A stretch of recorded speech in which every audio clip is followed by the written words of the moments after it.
Shri V T Balram.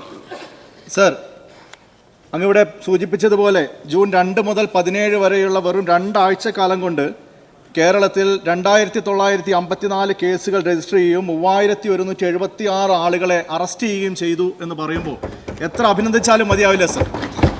Sir, ഇച്ഛാശക്തിയുള്ള ഒരു ഭരണകൂടം നിശ്ചയദാർഢ്യത്തോടു കൂടി ഫോക്കസോടു കൂടി മുന്നോട്ട് പോയാൽ എന്താണ് ചെയ്യാൻ സാധിക്കുക എന്നുള്ളതിൻ്റെ ഏറ്റവും നല്ലൊരു ഉദാഹരണമാണ്. സ്വാഭാവികമായിട്ട് ഉയരുന്ന ചോദ്യം, എന്തുകൊണ്ടാണ് കഴിഞ്ഞ 10 വർഷം ഇത്തരത്തിലുള്ള ഒരു സ്ട്രോങ് എൻഫോഴ്സ്മെന്റ് ഇല്ലാതെ പോയത് എന്നുള്ളതാണ്. കേരളം തെക്കേ ഇന്ത്യയിലെ തന്നെ ഒരു നാർക്കോ ഹബ്ബായി മാറുന്നുണ്ടോ എന്നുള്ളൊരു സംശയത്തിന്റെ സാഹചര്യം ഇവിടെ ഉണ്ടായത് കഴിഞ്ഞ 10 വർഷത്തെ ഭരണ പരാജയമായി തന്നെ നമുക്ക് കാണേണ്ടതായിട്ട് വരും. അങ്ങ് മുന്നോട്ട് വയ്ക്കുന്ന ഇതിനെല്ലാം അഭിനന്ദനങ്ങളും നേർന്നുകൊണ്ട്, ആശംസകൾ നേർന്നുകൊണ്ട് നമ്മൾ യോജിക്കേണ്ട വിഷയമാണ് ഇനിയെങ്കിലും.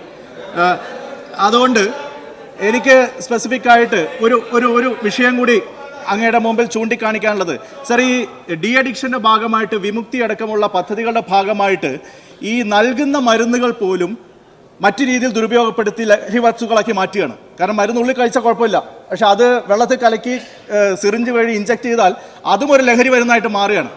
അതുകൊണ്ട് ഈ മരുന്നുകളുടെ ഇത്തരത്തിലുള്ള ദുരുപയോഗത്തെ കർശനമായി നിയന്ത്രിക്കുന്നതിനും ഇക്കാര്യത്തിൽ കൃത്യമായിട്ടുള്ള പ്രോട്ടോകോൾ ഉണ്ടാക്കുന്നതിനും ഗവൺമെൻറ് നടപടി സ്വീകരിക്കുമോ? മന്ത്രി.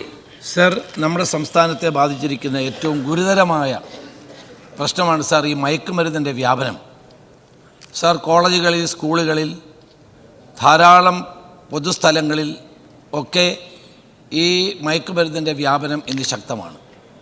ഒരു കാലത്ത് കേരളത്തിൽ ഇത്തരം പ്രവർത്തനങ്ങൾ ഇല്ലായിരുന്നു. പക്ഷേ ഇന്ന് പഞ്ചാബിനെ കടത്തിവെട്ടത്തക്ക നിലയിൽ ഈ മയക്കുമരുന്നിൻ്റെ വ്യാപനം ശക്തമാണ്. അതിനെതിരായിട്ടുള്ള ഒരു പോരാട്ടമാണ് ഈ ഗവൺമെൻറ് ആഗ്രഹിക്കുന്നത്. സാർ, ഒരു ദിവസം കൊണ്ട് ഇത് സാധ്യതപ്രായമാകാമെന്നുള്ള തെറ്റിദ്ധാരണയൊന്നും ഞങ്ങൾക്കില്ല. സാർ, ഇതൊരു കൂട്ടായ പരിശ്രമത്തിൻ്റെ അനിവാര്യതയാണ് നമ്മളെ ചൂണ്ടിക്കാണിക്കുന്നത്. ഇതിനകത്ത് കക്ഷിയോ രാഷ്ട്രീയമോ ഒന്നുമില്ല സാർ. മയക്കുമരുന്ന് തടയാനുള്ള എല്ലാ നടപടികളുമാണ് ഗവൺമെൻറ് കൈക്കൊള്ളുന്നത്. ഇതിന് ശാസ്ത്രീയമായ നടപടികൾ സ്വീകരിച്ചിട്ടുണ്ട്. ഉത്തരമേഖല IG വിമല പുട്ടാദിത്യയെ കോർഡിനേറ്ററായി വെച്ചുകൊണ്ട് 87 ഡിവിഷനിലും ശക്തമായ നടപടികൾ സ്വീകരിക്കുകയാണ്. അതിനകത്ത് എല്ലാ ആളുകളുടെയും സഹായം ലഭിക്കുന്നുണ്ട്. യുവജന സംഘടനകളുടെ സഹായം ലഭിക്കുന്നുണ്ട്. വിദ്യാർത്ഥി സംഘടനകളുടെ സഹായം ഞങ്ങൾ തേടിയിട്ടുണ്ട്. 140 MLA-മാർക്ക് ഞാൻ കത്തിലൂടെ ഇതിൻ്റെ ആവശ്യകത അവരെ അറിയിക്കുകയും അവരുടെ സഹകരണം തേടുകയും ചെയ്തിട്ടുണ്ട്. സാർ, ജൂൺ 26 അന്താരാഷ്ട്ര ഡ്രഗ്സ് വിരുദ്ധ ദിനമാണ്.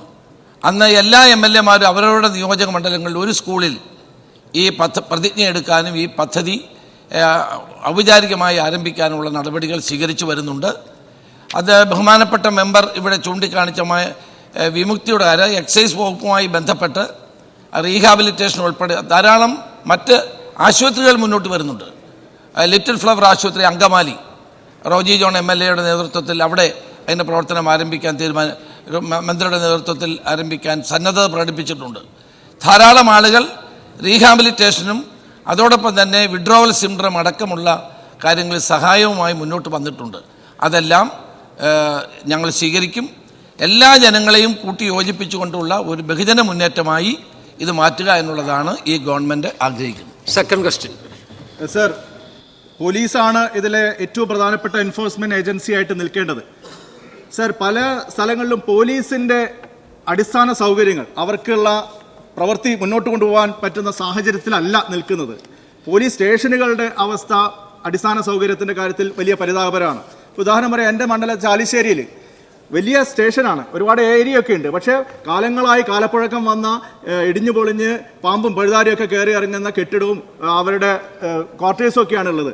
അപ്പോൾ പ്രത്യേകമായിട്ടുള്ള ശ്രദ്ധ ചെലുത്തിക്കൊണ്ട് അങ്ങ് ഇത്തരം പോലീസ് സ്റ്റേഷനുകളുടെ അടിസ്ഥാന സൗകര്യ വികസനത്തിനും പുതിയ കെട്ടിടത്തിനൊക്കെ പ്രത്യേകമായിട്ടുള്ള ഫണ്ട് അനുവദിക്കാൻ വേണ്ടി തയ്യാറാകുമോ? സർ, കേന്ദ്ര ഗവൺമെൻറ് തന്നെ പോലീസ് മോഡേണൈസേഷൻ ഫണ്ട് അനുവദിക്കാറുണ്ട്. ഇത്തവണയും ഫണ്ട് ലഭിച്ചിട്ടുണ്ട്.